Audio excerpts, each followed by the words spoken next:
প্রত্যেকের জীবনেই সমস্যা আসা যাওয়া করে, আর প্রত্যেক মানুষ সমস্যা আসার পর তার সমাধান খুঁজতে উঠে পড়ে লাগেন।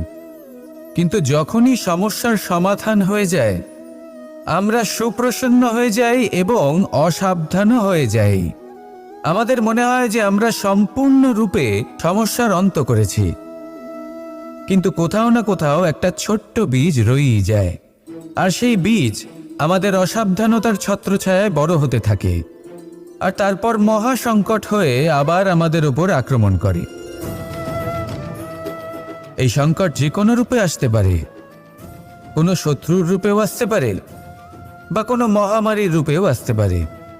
সেই জন্য সবসময় সাবধান থাকাই উচিত, কারণ অসাবধান হলে কি হয়, আমাদের সুরক্ষা চক্রে একটা ছেদ উৎপন্ন হয়, আর আমাদের শেষ করতে পারে এমন এক বাণ সেই ছেদ বিন্দু হয়ে আমাদের হৃদয়